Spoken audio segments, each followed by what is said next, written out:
Blue Lock se sera démarqué en fin 2024 par sa saison 2 en temps de scie avec une animation qui ne rendait pas du tout honneur à l'arc U20. Mais comme un coup de tête de Ramos à la 90e contre l'Atlético en finale de Ligue des Champions, Blue Lock nous aura pondu dans les derniers instants de 2024 probablement l'un des meilleurs, si ce n'est le meilleur épisode d'animé de l'année 2024. Salut les potos, aujourd'hui nous allons parler d'un genre d'animé qui me tient à cœur. Les animés de sport, je les adore, je les aime. Dès que j'en vois un, je le bouffe littéralement. Et donc aujourd'hui, nous allons passer en revue ces animés de sport incontournables que tout fan du genre doit avoir vu, à part Blue Lock. J'avais déjà fait un premier, mais c'était plus calassé, shonen et tout. Et d'ailleurs, vous aviez apprécié, donc ce qui m'a donné la motivation pour faire ce volet-là. D'ailleurs, que j'apprécie vraiment. Les animés de sport, comme je l'ai dit, sont mes préférés. Si tu aimes la vidéo, n'hésite pas à liker. Laissez un commentaire pour me dire quel animé de sport j'ai manqué ou quel animé de sport est ton préféré. Et si jamais tu n'es pas encore abonné, abonne-toi et partage un ami, ça fera super plaisir. Si tu es prêt, je suis prêt. C'est parti pour la vidéo. Prince of Tennis. C'est une série que j'ai commencé un peu tard, mais franchement, je vais vous le dire, elle est bien. Je pense aussi que c'est une série qui a beaucoup influencé le genre des animés de sport parce que c'est l'une des premières séries dans le genre qui est sortie et qui a percé pour sa façon de rendre le sport individuel aussi excitant que le sport en équipe. Prince of Tennis, c'est l'histoire de Ryoma Echizen, un prodige du tennis de 12 ans qui va révolutionner l'équipe de Seigaku. Alors oui, les techniques sont vraiment très folles et irréalistes, mais quand même comme la plupart des animés dans ce top. Mais en même temps, c'est ce qui fait leur charme. Ryoma est vraiment juste iconique et l'équipe de Seigaku complet en fait est agréable à suivre sur plus de 170 épisodes. Oui, je dis plus de 170 épisodes parce qu'il y a encore une saison en cours au moment où je parle. Je ne sais pas s'il est fini parce que je sais que pendant les fêtes en décembre, il y avait une saison de Prince of Tennis qui était en train d'être diffusée et je pense qu'ils sont à un arc important là, mais still, ça vaut quand même la peine de le commencer. Il y a beaucoup d'épisodes et c'est agréable à regarder. Ça te donnera envie de prendre ta raquette et de tenter ne serait-ce qu'au moins une fois le twister. 9e position, Initial D. C'est le père spirituel de MF Ghost, pour ceux qui n'avaient pas compris. Cette série a littéralement en fait défini le genre d'animé de course. Après, il n'y en a pas beaucoup non plus là, mais en fait, c'est vraiment parce que Initial D a élevé le standard en fait. Et pour l'époque, franchement, c'était vraiment bien fait. Au niveau des graphismes, au niveau des plans qui étaient faits sur les voitures en course, tu arrivais à bien utiliser la CGI. D'ailleurs, l'un des premiers animés à son époque qui avait bien réussi à utiliser la CGI. Et les soundtracks. Est-ce qu'on en parle des soundtracks? L'Eurobeat, franchement pour moi, est l'un des meilleurs soundtracks d'animé ever. Des meilleurs types de soundtracks, des meilleurs soundtracks si tu veux, d'animé ever. Des sons comme Déjà Vu.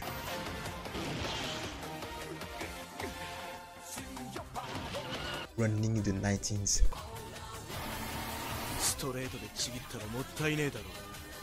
Space Boy. Oh, c'est incroyable. Les vrais savent que les soundtracks de Initial D sont parmi les GOATs des soundtracks de la Japanimation. Même si les graphismes ont vieilli, comme je le disais bien avant, c'est vraiment très réaliste et ça se regarde très bien encore aujourd'hui. Et franchement, si vous avez regardé MF Ghost et que vous n'avez pas regardé Initial D, en fait, vous devez regarder Initial D. C'est la maison qui oblige. Captain Tsubasa.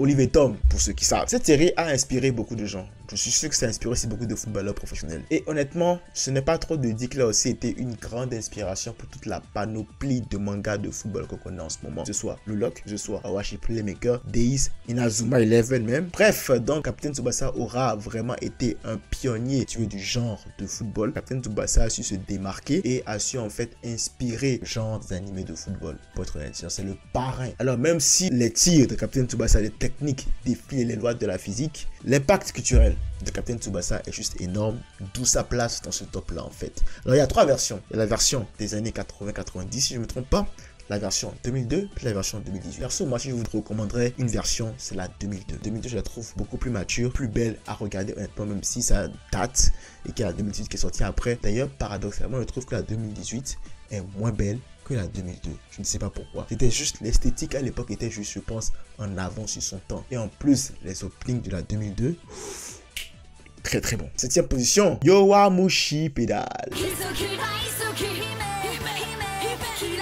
Cette pépite du cyclisme que j'ai commencé en début d'année, d'ailleurs début 2025, oui je sais ça m'arrive aussi d'être en retard sur certaines trends, mais je l'ai commencé en 2025 et franchement j'ai adoré. Ça m'a donné envie de faire du cyclisme et croyez-moi je suis pas un trop grand fan de cyclisme. Cette pépite nous raconte l'histoire de Onoda, un otaku qui n'a pas d'expérience en compétition de course, non, tout ce qu'il sait faire c'est pédaler de chez lui à Akihabara, ce qui équivaut je pense à 3 heures, 4 heures de route à tout casser chaque jour, qui a fait que ça lui a valu un test pour entrer en fait dans l'équipe de cyclisme de son école. À partir de là, l'histoire est lancée. Et comment ne pas accrocher en fait à Onoda? Il est gentil, il est cute, il est sweet.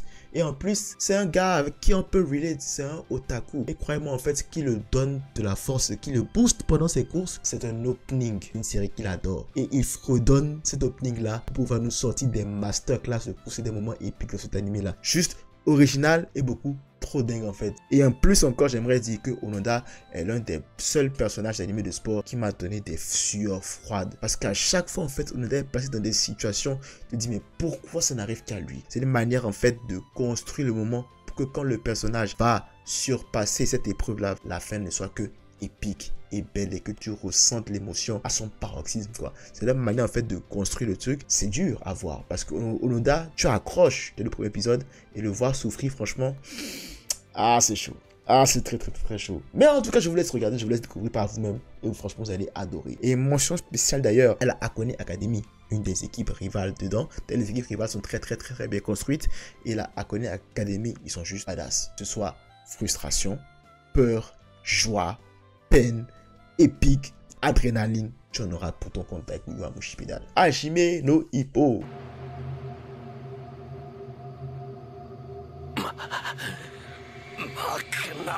Ça c'est un animé en fait, je pense qu'il a dépassé sa dimension d'animé de sport et d'animé de boxe. Alors oui, l'animé représente la boxe dans toute sa splendeur à l'état pur. Ça, on en disconviendrait pas. En fait, Hajime Ippo est devenu plus qu'un animé de boxe.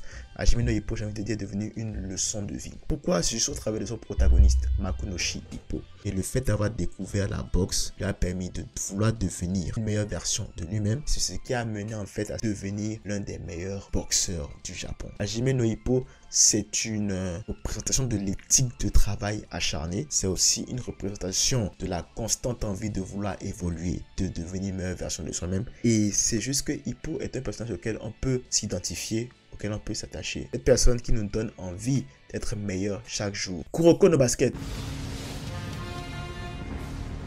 Oui, je sais qu'il y en a qui vont se fâcher, clairement. Mais vous allez comprendre, vous allez voir ceux qui sont au-dessus en fait. Oui, quand tu demandes à certains c'est quoi ton anime préféré, il y en a beaucoup qui vont te dire Kuroko no Basket par-ci, Kuroko no Basket par-là. Et à raison, parce que Kuroko Basket, je pense, était l'anime d'enfance ou le premier anime de sport à tout casser de la plupart des gens. Tout ça a raison, parce que Kuroko no Basket est juste très bon. Une génération dorée de collégiens qui écrasaient tout sur le passage décide de se séparer. Et donc on va suivre le joueur fantôme de cette génération là en fait, qui va s'allier à un prodige pour pouvoir éclater ses autres coéquipiers, ses anciens coéquipiers, un par un. Et franchement ça te donne lieu à des confrontations épiques, à des épisodes, des matchs de basket franchement. Alors oui, au fur et à mesure qu'on évolue dans la série, on dépasse les limites du réel. Ça c'est clair. À un moment donné, on n'est même plus dans le réel, on est dans le fantastique là, clairement. Mais c'est ça en fait qui rend ça épique. La zone est un concept et un système de pouvoir vraiment très bien. Alors oui, c'est pour représenter l'état de concentration maximale d'un joueur. Mais franchement, c'est vraiment bien amené avec le truc de pouvoir dans Kuroko no Basket. Ce qui fait que ça rend ça vraiment dingue et épique malgré tout. Match intense plus animation de folie égale pur spectacle. Slam Dunk. Slam Dunk en fait c'est le précurseur du genre de basket. Même au Japon, Slam Dunk a été influent au point où les gens ont commencé le basket à cause de Slam Dunk. Et c'est aussi le père de nombreux animés de basket, notamment Kuroko, Aero no Sora et plein d'autres mangas de basket.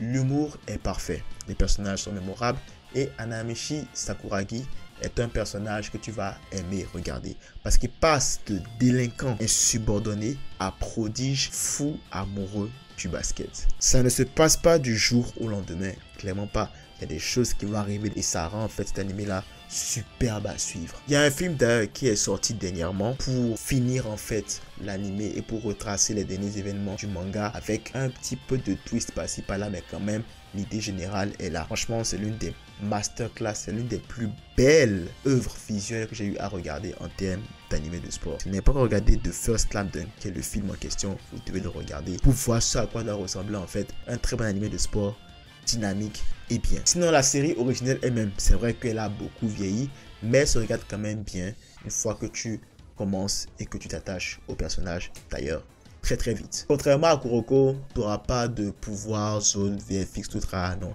C'est vraiment des matchs de basket à l'état pur. Juste du basket, juste ça. Bon bah, on est au top 3 là maintenant. Si t'aimes jusque là ce que tu vois, n'hésite pas à liker, n'hésite pas à laisser un commentaire pour me dire quel animé de sport j'ai manqué ou à quel animé de sport toi tu penses. Si t'es pas encore abonné, abonne-toi, ça fait vraiment plaisir. Donc sans plus attendre, on passe au top 3.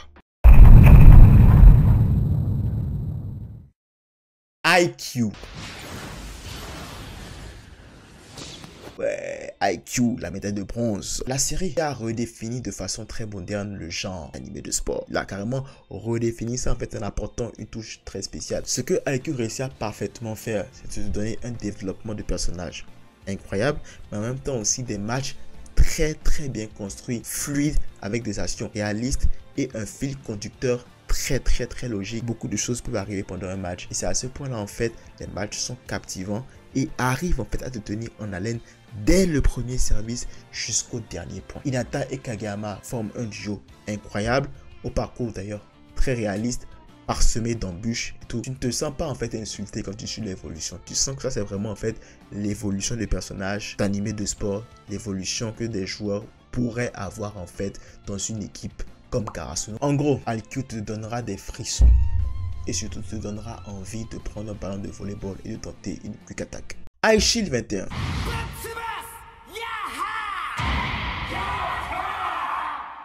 Le manga de football US par excellence, l'indétrônable et l'un des meilleurs animés ever. On aime tous les histoires de underdog en vrai et Senna c'est un gros underdog. Senna c'est la victime en fait qui passait son temps à fuir. Ironiquement, cette habileté là qu'il a développée à fuir à chaque fois a attiré l'attention du diable en personne. Hiruma Yoichi a décidé de l'utiliser pour devenir le meilleur running back de son équipe sous une identité secrète iShield 21. Le pitch est incroyable. La victime va devenir le joueur star du collège mais sous une identité secrète. Puis à ce côté-là de mystère de qui est ce iShield 21 pour les autres en fait. Et croyez-moi, plus l'histoire va avancer, plus le poids du secret va être lourd et plus la révélation, si elle arrive, sera épique. Donc, entre les Devil Bad, qui sont tous des personnages vraiment atypiques et incroyables, Hiruma, qui est vraiment pour moi le meilleur capitaine de l'histoire des animés de sport, et Senna, qui a, ma foi, une progression double agréable à suivre. Quand je dis double, c'est parce que avec iShield 21, tu suis Senna qui devient meilleur en tant qu'humain, puis tu suis iShield 21 qui s'impose petit à petit à chaque match comme étant le meilleur running back du Japon. Et je ne vous parle pas du caractère épique de chaque match. Chaque match raconte une histoire bien évidemment, mais chaque match aussi a des actions qui vont te mettre au bout de ton fauteuil, qui vont te faire avoir des frissons. iShield 21 en fait est un must. C'est vrai que c'est un peu vieillot, ça n'en reste pas moins un incontournable, un classique en matière de construction, d'histoire. C'est l'un des meilleurs dans le genre de sport. Et le meilleur pour la fin, Ace of Diamond.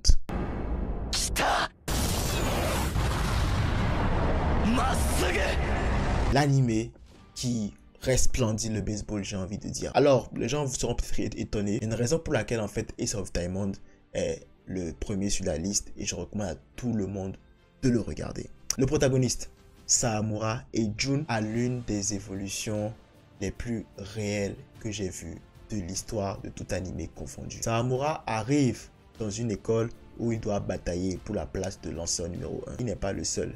On n'est pas dans les autres shonen où bizarrement il va commencer à dominer et puis voilà c'est bon, il va être au top et ça va être lui le meilleur. Puis les seuls défis qu'il aura c'est contre des équipes adverses. Non. Non seulement il y a le défi de pouvoir bien jouer contre des équipes adverses, mais il y a aussi le défi de pouvoir s'imposer dans sa propre équipe car il y a d'autres gars bons aussi qui veulent la place de lanceur numéro 1. Notamment Furuya Satoru qui est un mec ultra cheaté et contre qui en fait Sahamura va devoir galérer, va devoir travailler dur pour dépasser ce mec-là. Naturellement, Furuya Satoru est beaucoup plus fort que Sawamura. Et donc, Sawamura n'aura pas de plot à mort ici. Non, il va devoir travailler dur. Et en plus de ça encore, il n'aura pas ce qu'il veut tout de suite. Il va rencontrer des obstacles. Il va avoir des bas, des hauts. Il va faire un pas en avant pour faire 2 pas en arrière. C'est tellement réaliste et ça montre vraiment en fait que tu ne peux pas tout avoir dès le début. Pour avoir ce que tu veux, tu vas devoir te battre. Et surtout, ne jamais te décourager au moindre faux pas. Ça, c'est une très belle leçon que Ace of Diamonds, au travers de son protagoniste Sawamura, va nous apprendre. À part ça, les matchs sont juste incroyables. Un truc que j'aime aussi, c'est que Ace of Diamonds prend le temps, oui, de développer l'équipe principale, l'équipe du personnage principal, mais en même temps, les adversaires aussi sont développés. Hell, j'aime même de dire que les joueurs des équipes adverses ont aussi parfois leur propre arc personnel, que ce soit arc d'entraînement, arc de rédemption. L'anime ne laisse rien au hasard. Ces petits détails-là, en fait, sont pris en compte. Et en fait, parfois même, tu accroches aux 2 équipes et tu n'as envie qu'aucune des 2 équipes ne perde. C'est à ce point-là. Parce qu'on te montre aussi le point de vue de l'autre équipe. L'autre équipe aussi, elle veut gagner. L'autre équipe aussi a le même rêve que l'équipe de notre personnage principal. Vu que Ace of Diamonds a pris le temps de te construire ces équipes-là, et bien maintenant, quand ils perdent face à l'équipe principale, tu as au moins un petit ressenti pour eux. Parce que tu te dis, ah, eux aussi, ils avaient un rêve. Mais malheureusement, ils ne s'est pas concrétisé. Et Sawamura et Jun, le personnage principal, est la personnification parfaite de le travail acharné, finit toujours, tôt ou tard, par payer.